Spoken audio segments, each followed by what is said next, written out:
calculations are finally done. In another 10 system hours, the above dream will swallow the dream below. My hypothesis was correct. This place will cease to exist as the dream devours everything.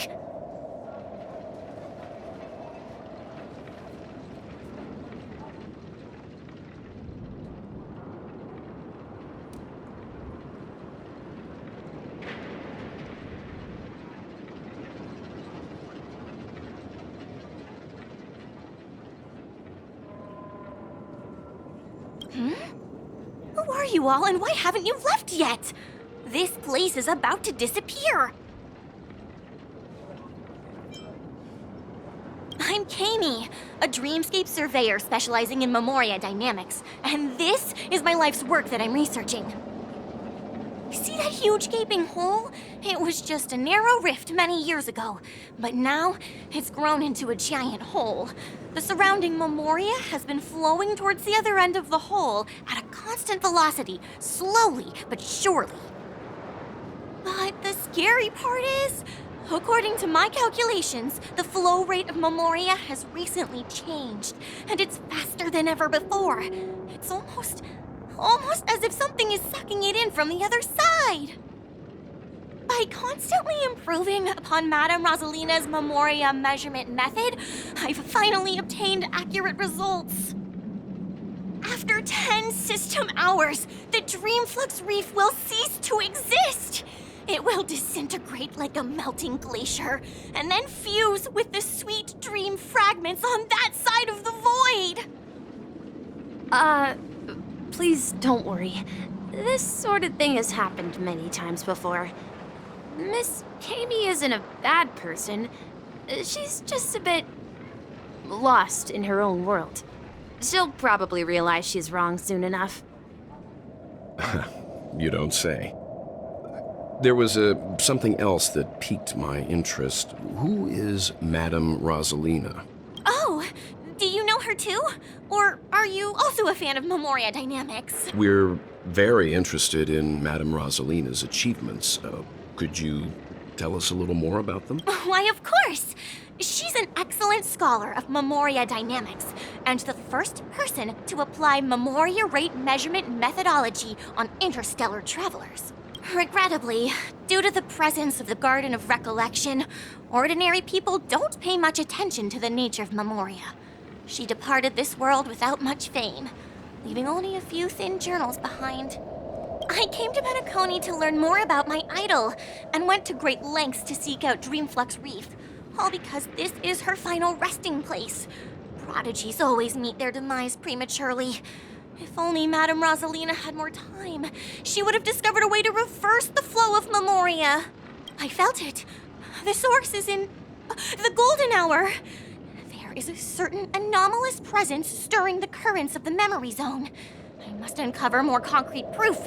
I must convince everyone. Does the name Madame Rosalina sound familiar to you? That's right. It seems like she did a great deal of research and calculations in Dreamflux Reef before abruptly passing away. Miss Kami regularly mentions her. I hear Madame Rosalina passed away during the prison war. She could see the Penacony of today. Its people building homes in the memory zone. I bet she'd be really happy. Perhaps. Our destination is the commercial district. That's where the largest crowds gather in Dreamflux Reef. We might be able to find the others there.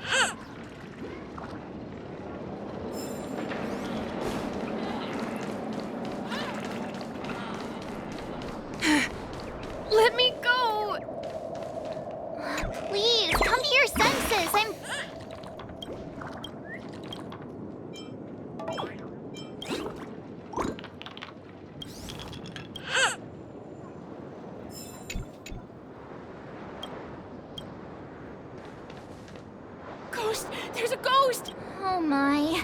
I'm human and so are you. Can you get a grip? Ah, there you are. I've been waiting for you two. Quickly, come help. I bumped into a member of the family on the way here. He was so scared and I just wanted to calm him down. Let me go! Let me go! Well, this is how it turned out. Ha ha, you're a regular comedian. He thinks he's dead. Oh, dear guest. This is not the afterlife. This is Dreamflux Reef. That's right. Did you hear that? You're talking to someone invisible. If I'm not dead, what am I?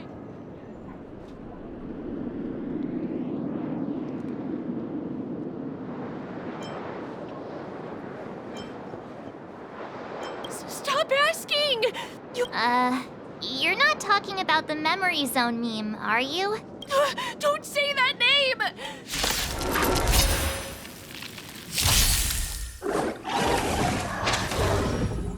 Leave it to me. Let's make it quick. Being direct is always preferable. Time for resolution.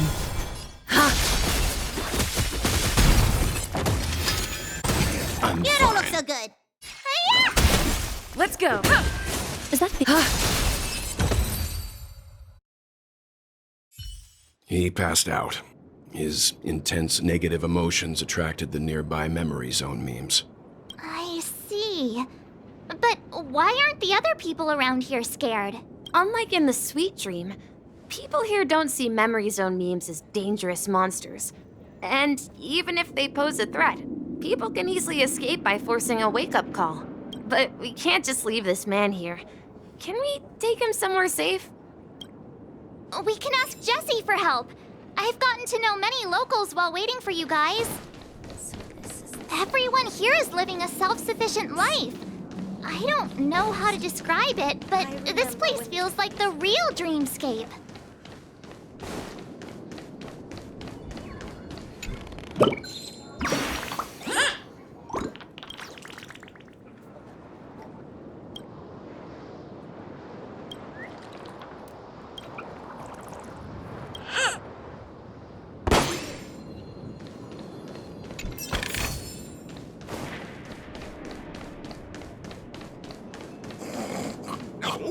At this rate, the family will be done for.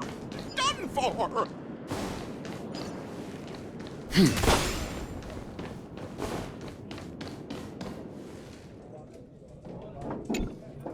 Evening, Jessie. Is it evening? Welcome, Miss March. Who might these be? These two are my friends. As for the man lying on the ground, he's a scaredy cat who fainted from fright. I see. Another poor guy who accidentally ended up here. I'll take care of him. There have been a lot of new faces lately. Things must be tough in the beautiful dream. The few remaining havens of freedom in Asdana will soon face trouble. Do such things often happen here? Not really, but they're becoming more frequent now. Guess it's one of the signs of the Sweet Dreams collapse. This man has had quite the shock. Could you help me find a Halovian lady, March? Her songs can heal mental wounds. A Halovian lady? That must be Robin. She's also here in Dreamflux Reef. Huh? Robin? But I thought she... Oh, right. If Firefly is here safe and sound, then it means Robin must... Misha's about to take us to her to find out what happened. But before that, let's meet up with Himiko. You were with her earlier, right? We met some stowaways in the residential area. Most of them came from neighboring star systems. I heard that places like Dreamflux Reef are scattered throughout the memory zone of Asdana, like islands in the ocean. They existed before the family arrived. I also heard that when Dreamflux Reef took shape, it was the center of all dreamscapes in Penacony. If that's true, it's no wonder there are so many similarities between this place and the Sweet Dream. Himiko must be gathering information. Let's hurry up and get going.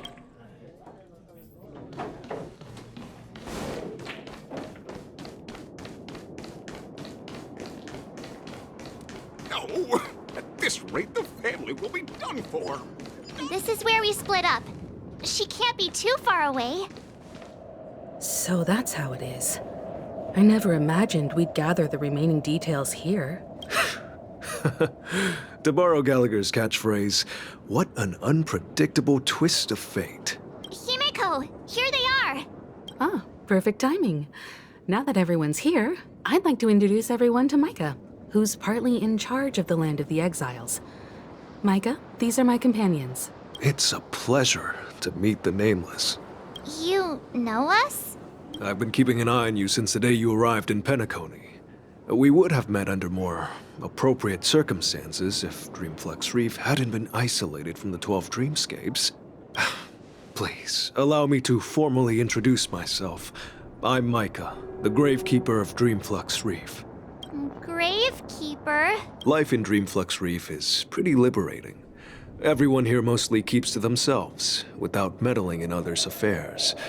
My daily task involves cleaning a few tombstones. You're too modest, Micah. When lost dream chasers stumble upon this place, you're the one who takes care of them, guiding them back to the sweet dream, or showing them how to survive the wild dream chaos. So, guardian of sorts. Were you talking to me, Mr. Yang? On that note, Mr. Mika, which tombstones are you referring to? We didn't come across any graveyard when we arrived. They're actually just symbolic stones. But since you're curious, Mr. Yang, I'll take you there. I have a feeling you might find something of interest there. But before that, you have an important guest joining you. An important guest? Who could it be? This way, please. The roads here in Dreamflux Reef are a bit run down, so watch your step.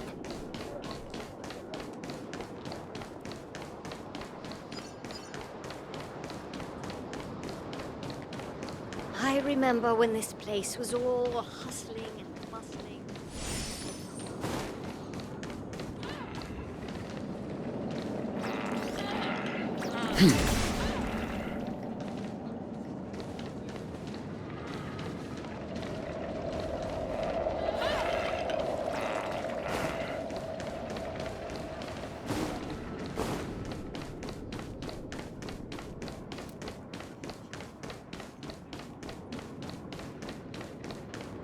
There she is. It really is her! Miss Robin! Everyone sang so wonderfully. Oh, I can't thank you enough, Robin. Well, these kids have made it. It was nothing, Grace. I merely taught them how to sing. It was you who brought hope into their lives. Life must be quite difficult for them in reality, I imagine. That's right. Whenever it's time to say goodbye to these kids, they're reluctant to leave. But I've explored every... It seems you truly are a child of the Harmony. Emma and Andy are orphans I took under my wing. Carol there, with her blind eyes, used to work at a nutrition center in the outer ring of Penacony. And as for Gary, he's been living with autism since he was a child. They're not old enough to enter the sweet dream managed by the family. If we compare people to birds, these kids are like fledglings with impaired wings. But in this dream, well, they can fly freely. Even if they stumble along the way, well, they're still relying on me, an old lady with no... I'm glad that you found a new life here in Penacony. It's just... Don't worry, Robin. Dreams have their significance, but they aren't everything. Both the children and I understand this. No matter how long we fly through this dream, we will one day return to reality. But you know what? Emma and Gary aren't plagued by their insecurities anymore. No, and Carol is learning how to cope with her blindness. And Andy is livelier than ever. Well, you see, in dreams, we learn how to live. Once we return to reality, we learn how to survive. And should our feathers be damaged, then we share our wings with one another. There's no need to covet an illusory sky. It's a relief to see you safe and sound. It's nice to see you all again, Astral Express crew. I heard my disappearance caused quite the commotion out there. I'm really sorry about that. Since you're here, can we assume that you're fully aware of the situation in Penacony? Ever since I returned to Penacony, my voice started to change, until it gradually faded away. At first, I thought it was a temporary ailment, perhaps due to having been away too long. I thought maybe it just takes some time for my body to acclimate to the high concentration of Memoria and Asdana. But now it seems the root of the problem goes way beyond me. There are elements around me that don't align with the harmony. And losing my voice is just one of the signs of the Sweet Dreams collapse. The Sweet Dreams collapse. That memo keeper mentioned the same thing. So it's real. While I was away from Penacony, the boundaries of the 12 dreamscapes kept expanding outward. But whenever I mentioned the anomalies in the dream, all the family heads refused to talk about it. Only my brother was willing to respond. Later, I discovered the secret letters from the IPC ambassador, which further convinced me that there are hidden secrets beneath the surface of Penacony. So, following the clues in the Oak family's dossiers, I found my way here. The land of the exiles, concealed by the family under the guise of death. A dream within a dream, where Penacony's past is buried. Hearing you speak, it sounds as if your voice has made somewhat of a recovery. I hate to admit it, but the harmony in this place resonates more broadly than within the Sweet Dream. It's regrettable, but the family has experienced betrayal. The traitor, or traitors, abandoned their original principles and, using the name of harmony, exploited people's weaknesses to turn Penacony into the planet of festivities, trapping everyone in the illusion of the Sweet Dream. This is not the strong defending the weak, but rather the strong exploiting the weak. A world without equality won't ever be favored by the harmony. And naturally, those voices blessed by them have lost the ability to sing. Could there be another force influencing the family's shift in philosophy, Miss Robin? Considering what happened with Acheron, it's difficult to conceive of another entity within the realm of the harmony capable of influencing everyone. Unless a power surpassing that of an emanator is involved.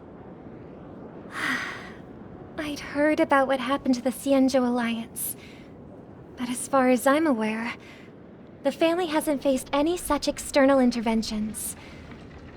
Who knows? Perhaps I've just been away too long and missed something.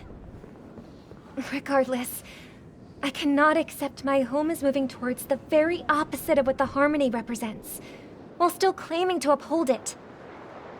I must uncover the reason why Mikhail cut ties with the family, and who exactly it was who betrayed us all.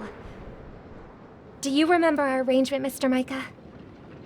Well, here's my answer. I've decided to forgo my role, and never step foot on the Charmony Festival stage again.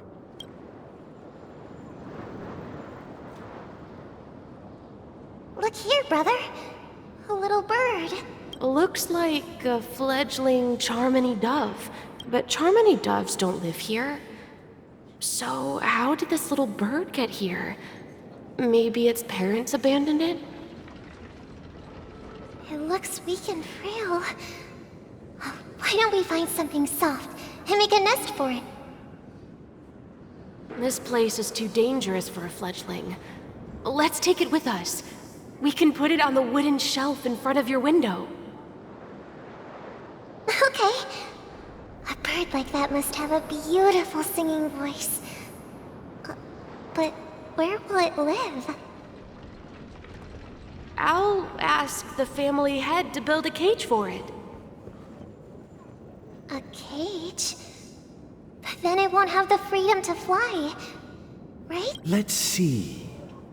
What is it that has captured the attention of the two best interpreters of the Great One? Oh, poor little thing. Doesn't look like it's doing well. Do you want to rescue it? I do. But I don't want to lock it up in a cage. Why? Even if it's small and not fully feathered and can't sing. I didn't come into this world just to be locked up in a cage. Birds belong to the sky. That's quite the romantic idea. And what about you, a young scholar? Do you agree with your sister? I think she's right. But if we leave it out in the wild, it won't survive for more than a few days at best. Ah, I see. It seems our little scholar is still a bit unsure. Well, let me tell you youngsters a story. As you probably know, Charmony doves can fly through the air. When they fly really high, the friction caused by the flapping of their feathers against the atmosphere creates amazing lights, so that they look like shooting stars. We've seen this spectacle so many times that we think it's just something they can naturally do. But that's not the truth. Their radiant display is the result of countless struggles against nature over generations. Their ancestors were too weak to survive on the ground, so to escape predators, they started seeking new opportunities in the air. After countless attempts by many generations, one of them finally figured... So, you mean birds aren't born to fly? Well, that's an idealistic way of putting it. So, what are your thoughts, Sunday? I think people believe birds are meant to fly because they've never seen those birds crashing to their death. That's an interesting perspective. So, have you decided what to do with the bird now? For now, I'll keep it in a cage until it can take care of itself because I want it to live, no matter what. Well said, kids. It seems each of you has found your own answer. Your insights are truly remarkable. And I hope they come true in their own way. We will take good care of it, won't we, brother? Yeah, but Mr. Gopherwood, there's one thing I don't quite understand. And what might that be, my son? What if this little Charmony dove never learns to fly in the end? I mean, if there are fledglings in this world that can never fly throughout their lives, should we let them go back to the sky, only to see them crash to the ground and die? Talking in your sleep, Birdie? Time to wake up. You look a little unsteady. Need a hand? I'm still alive? Yeah. Happy about that? Where is Robin? Tell me. Now. I knew that was going to be the first thing you'd ask. Don't worry, your sister is here, safe and sound. She's probably walking around the streets now. If I were you, I'd be more worried about myself. After all, right in front of you is the guy who just stabbed you in the chest with a dagger. If you wanted to kill me, you wouldn't give me the chance to speak. Just tell me your demands, lackey of the Watchmaker. So, you figured out who I am, huh? No wonder you had the guts to go against the Dream Master and the Four Families. Looks like I made the right choice. Choice?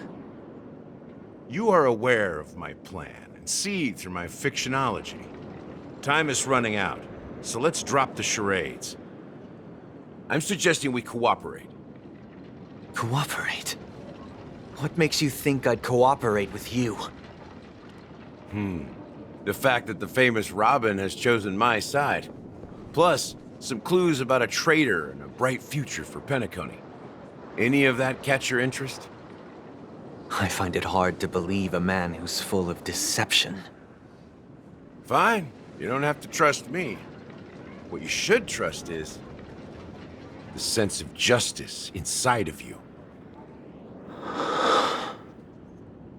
Show me Robin first.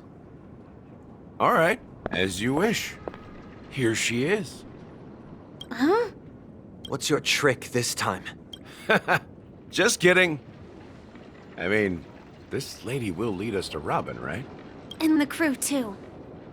There are too many people who you owe an explanation. That'd be great. Please follow me, Honorable Oak Family Head. Now, all the actors are on the stage.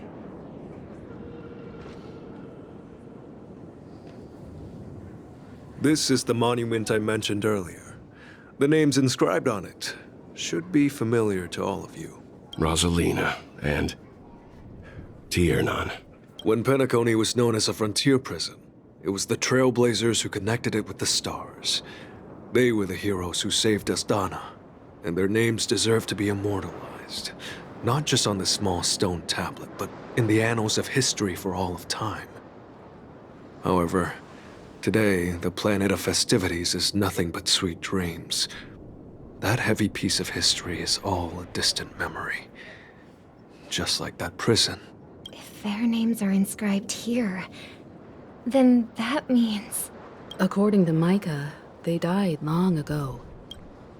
Rosalina was killed during the War of Independence. She ventured alone into the heart of the star system to investigate the flow of Memoria, but she never returned. Tiernan was a skilled gunslinger, strong and reliable. He led the people through countless battles, but he didn't live long enough to witness the arrival of true peace. In the decade following the war, Penacony faced challenges internal and external. To protect Astana, Tiernan picked up the way of the Trailblaze again, and led the Letmoth family to explore beyond the system, only to be surrounded and wiped out by the swarm. Though I had expected as much, the tales of these heroes truly are sorrowful. True to the title of Trailblazer, they spent their lives venturing into the unknown. But what about this tablet? There are no names carved on it. When Dreamflux Reef was created, its owner was still alive.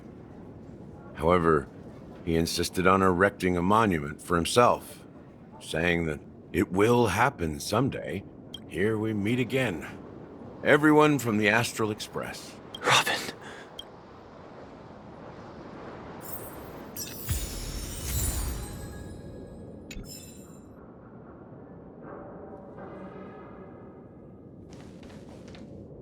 Well, I did my job. I gathered everyone here. Gallagher will explain the rest to you. Take care. Brother... There's no need for words. You're safe, and that's all that matters. Huh. The atmosphere sure is livened up with all these people in here. I brought Gallagher here. It's time to face the truth. I promised to give the siblings some privacy, so let's talk about our business first. What do you say? That sounds sensible enough. Since you went through the trouble of gathering the family head, the crew, and the Stellaron hunters, I'm guessing you have something important to say, Mr. Gallagher? Oh, is it that obvious? The look on your face is practically screaming, I'm the one behind all this. You're right, Mr. Yang. It is indeed time to come clean on everything. The siblings already know what they need to, and they've made their choice. But you, Nameless, arrived a bit late. So it's only fair that I answer your questions. Before we begin, let me reintroduce myself. I'm the founder of Dreamflux Reef, the deputy of the Watchmaker, and the one who sent out that invitation. As Gallagher, the history fictionologist, I humbly extend my greetings to you all. History fictionologist? So what, everything you told us was made up? Well, don't worry. Almost everything I shared was true. Well, except for the part about the family accepting me back. I double-checked with Micah, and everything he said about the family, the Watchmaker, and Mikhail is true. Thank you for your understanding. Now let's get down to business. I'm sure you're all wondering why I went through the trouble of setting up this battle for the legacy, inviting different factions, and stirring up a ruckus all over Penacony. Well, it all boils down to something very familiar to all of you. The Stellaron. The Stellaron? But how is that possible? Penacony is a free-flowing interstellar hub. There are no signs of contamination whatsoever. You're totally correct. So, care to take a guess at what that means?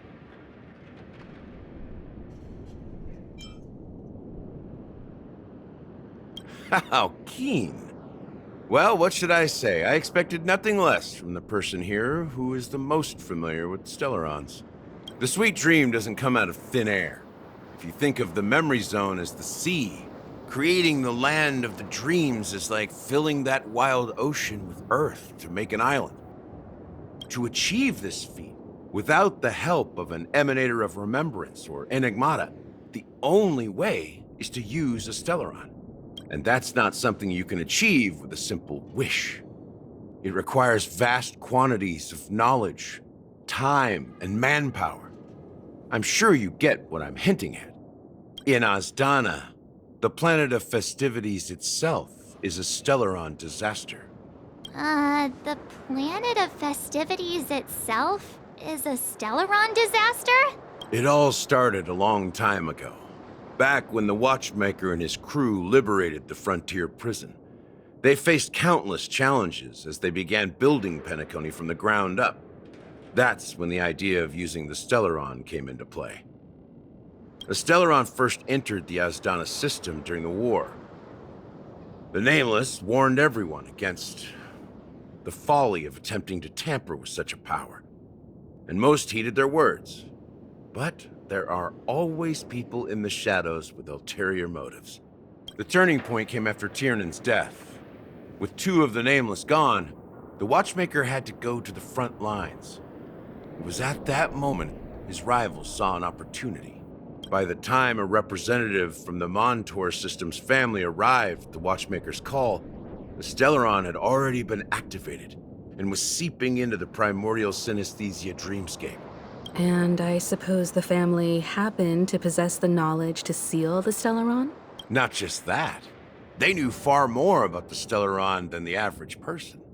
They helped Mikhail swiftly quell the civil unrest and played a part in building Penacony under the disguise of the Harmony. Those 3 eras were known as the Age of Dreaming. The Watchmaker, who had been left in the dark, sent out invitations across the universe, spreading the hype around the land of the dreams. Then, how did they turn against each other? Remember the island in the ocean metaphor? The truth is, the Stellaron was never truly sealed. It existed in a different form within the dreamscape. Think about this. What would it cost to create and maintain such a lavish dreamland? It's people's lives. The opulent dream is built upon the decay of spirits, with a toxic elixir called pleasure flowing through the dreamscape. It tempts people to indulge in the dreamscape, and gradually their minds succumb, becoming nourishment for the sweet dream. Confusion, laziness, and cowardice, weaknesses that plague humanity, were magnified and nourished by the family. Penacony became a new kind of prison, even more impenetrable than the previous one. Sadly, we realized this far too late. By then, the family had a firm grip on Penacony, swiftly quelling any opposition that arose. At my wit's end, I had to use the power of the Enigmata, and sought refuge in this chaotic memory zone. Over the years, I fabricated a meme within this dream for our use. Dormancy. That's its real name. We exploited a loophole. You see, regular people can't fall asleep again while they are inside the dreamscape. So this is the true meaning of the impossible. You sent out invitations in the Watchmaker's name to find forces capable of resolving the Stellaron disaster and draw them into Penacony to uncover the truth. It's not just that. Above all, I wanted to see what happens when the major factions engage in a struggle for the legacy. Since this is the Watchmaker's first announcement in decades, the traitor within the family is bound to reveal themselves. So, the legacy is just a facade. If you want to consider the Stellaron as the legacy, I'm totally fine with that. If that's the case, where is the Stellaron now? That's a question for Mr. Wings. The Stellaron is still under the family's control, and as the head of the Oak family, I'm sure he holds all the answers.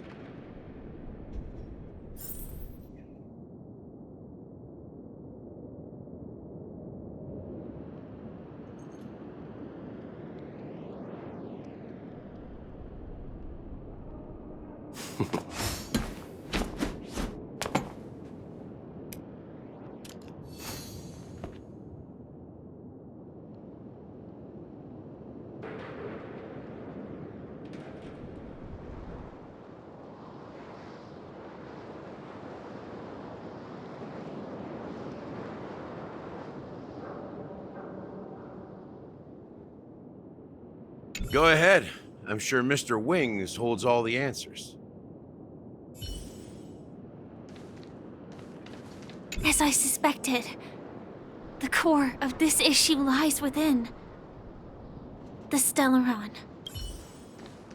You all look quite serious. Is there anything I can do to help? Are you done talking? So, will you tell us where the Stellaron is? It is the Penacony Grand Theater itself. As I suspected. It's the embodiment of the family. The edifice that first materialized within the sweet dream. That's what turned Penacony into its current state. As for the person who employed its power, it is in fact Mr. Gopherwood, the current Dream Master. Well, that was easier than I thought. Did you conduct your own investigation already? Correct. When I was trying to track down the person who murdered my sister, apart from you, Gopherwood was my second suspect. Confronting me first turned out to be a smart move on your part. I didn't have other options. The Dream Master has been elusive, and even the heads of the families can hardly get an audience with him. Moreover, Mr. Gopherwood has been kind to my sister and me. And I didn't want it all to end like this. What do you mean by that?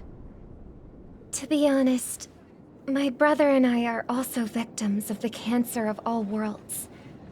We grew up as orphans, and were adopted by the family when they came to help.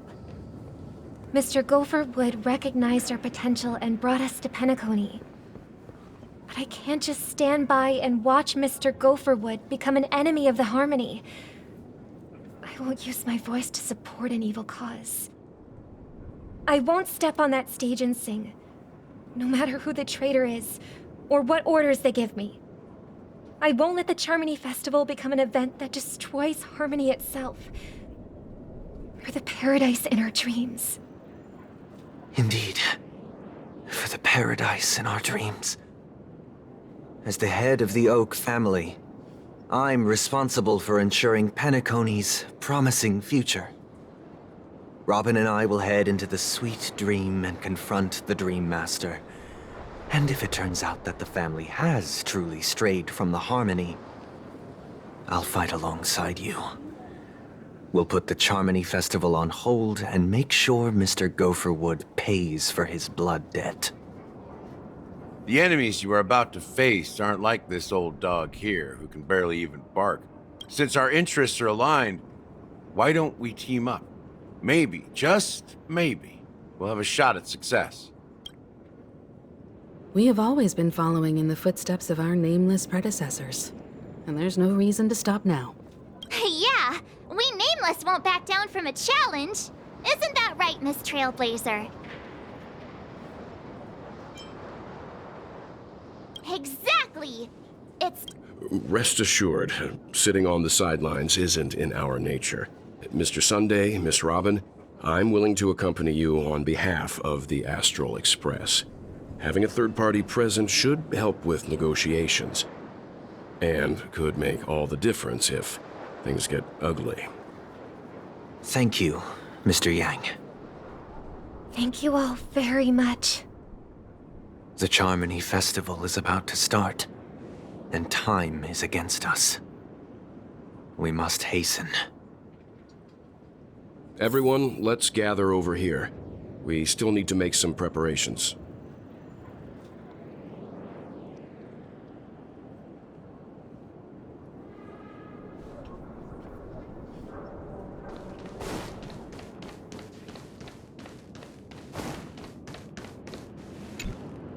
I may have been quick to step up to the plate, but confronting the Dream Master could be a very dangerous affair. Huh? Even you're saying that, Mr. Yang? How powerful is that Dream Master? He's the leader of the families of Penacony, and he has the entire power of the Harmony behind him, not to mention the Stellaron in his possession. We must proceed with great caution. Maybe you can just stay behind this time, Mr. Yang? No, that won't do. Even if we count Robin as an ally, something felt off about Mr. Sunday just now. Although, I can't quite put my finger on it. I have to make sure he won't turn against us when things start to get dicey. You're still carrying the keepsake the IPC envoy gave you, right? May I borrow it for a moment? Huh. I knew it. As I suspected, this chip Aventurine gave to you is actually a miniature transmitter. If I'm right, he intends to use it to track your location or contact you when needed. As it so happens, this may actually be of some use in the current situation. Aventurine? Is he still alive? And what does he have to do with our mission to confront the Dream Master? Remember what I said earlier? Working with the IPC is a way to keep the family in check. If negotiations go south and the family show their true colors by going after the Stellaron, I'll use this transmitter to send a message to the IPC. It'll be just the opportunity the IPC ambassador was hoping for. The only question mark in all of this is Aventurine's current status. But the IPC is always listening, especially senior strategic investment department heads like him. Getting the message across shouldn't be a problem. Good luck to you, Welt. Well, you take care too. If anything goes wrong, don't worry about me. Just make sure to seal the Stellaron. Spoken like a true hero. Even if the Dream Master is innocent, the family's corruption runs deep. I won't make the same mistake Mikhail did. Let's wish him the best of luck. Don't you have something else to tell us, Gallagher? Why would you say so? Before we departed, the conductor asked us to inquire about the three Nameless in Penacony. We've already collected intel about Razalina, if I'm not mistaken. We've already met him somewhere, haven't we? It's not enough to say meat, but the answer is pretty obvious. After all, I've hinted at it in quite an evident way. I've been watching over you ever since I received the reply from the Astral Express. And I've seen the great effort you all put into linking different realms together across the cosmos. And now, after getting this far all in one piece, you have truly proven yourselves. Miss Himiko, were you the one who repaired the Express and got it sailing through the cosmos again? Yes. And you two, young Nameless, you have very interesting life stories and extraordinary skills. I don't know much about my life story, but I do have extraordinary skills. You're full of energy. Please send my regards to the conductor, Pom Pom. Please let them know that their friend has fond memories of his time aboard the Express, which he reminisces on every time he has a good drink. As for the last Nameless, he embarked, disembarked, and embarked again, traveling in a great circle, ending up back where he started. On his deathbed, he told me to find the Astral Express and deliver an invitation to the future Nameless. He left behind a special gift, a true legacy. Something that belongs only to the successors of the Trailblaze. Come with me. Now is the time to reveal it.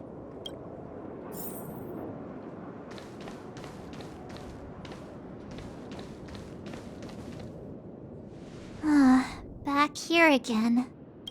Sometimes I feel like you're still alive, old friend. Like you've still got so much to say and do.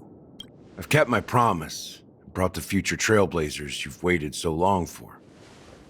I don't know why you were so obsessed with that train, but I remember your last words. Don't let us down, old man.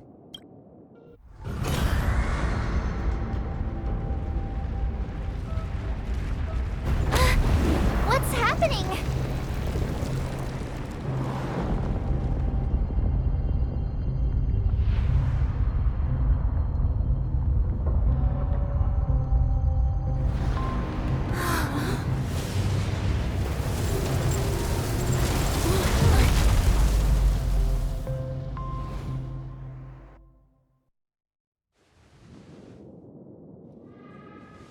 Go ahead. His resting place lies in the garden up ahead. The first and last Nameless of Penacony. Mikhail Char Legwart, the Watchmaker.